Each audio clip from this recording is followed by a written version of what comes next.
Well, good afternoon and welcome here to this Visionary Business Leaders Masterclass. My name's Les Price and I'm here with John Anderson, the other co-founder of Visionary Business Leaders. And today we'd like to share with you some real key insights into maximising your flow, your energy and productivity. So John, this is something you've been involved with and you've had quite a bit of experience with in your own life as well as with clients that you meet.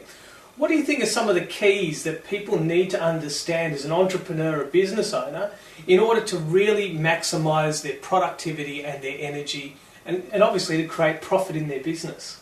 Absolutely. Well, I think one of the first things is not to try and be an expert at things that you hate doing. I remember when I was a bit younger, I was doing an event management role that had a procedure manual that literally had over 1,000 different little particles or little items of things that I had to have my team accomplish. Now, that's all good and well, but my particular profile is a lot better at connecting with people and working with people than it is with dealing with thousands and thousands of little bits of information that I've got to manage. My wife is actually 10 times better at that role, but my way of thinking was, if I can get, I should get good at this because I hate it so much and I'm not good at it, so I should train myself in getting good at this. And while that argument seems sensible, I would have been a lot better off putting my time into actually doing what I'm really good at, which is speaking at the front of seminars. That I would have been at the back organising a team, pulling my hair out, trying to manage all the little bits and pieces. And then I could be working towards being a great speaker rather than a very average sort of course administrator.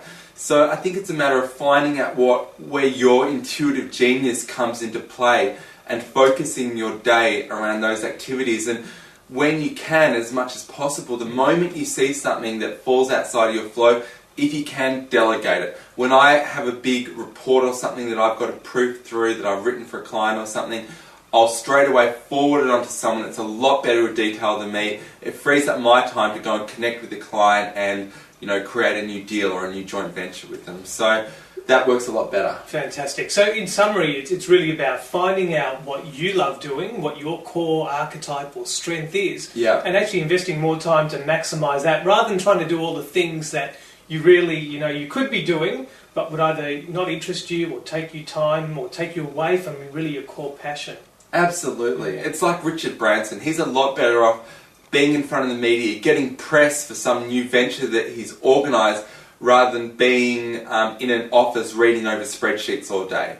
And I'm sure he'd hate being in an office reading over spreadsheets all day.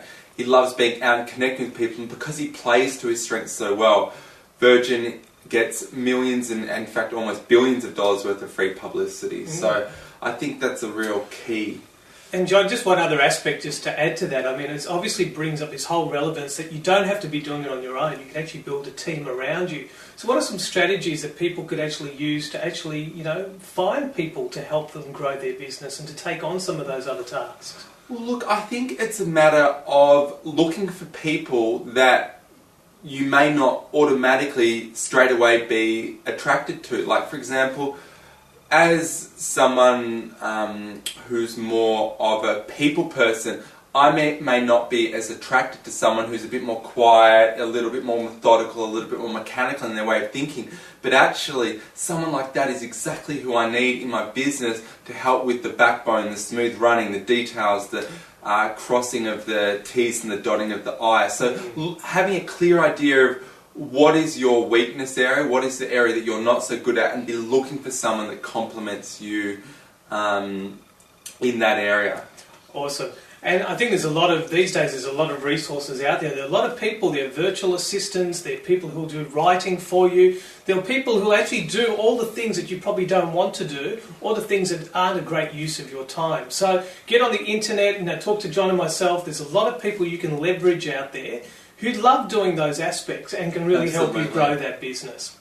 So John, thank you for sharing that with us, and thank you for telling us a little bit about how we can be authentic in our own lives and how we can actually bring that flow and productivity into our business.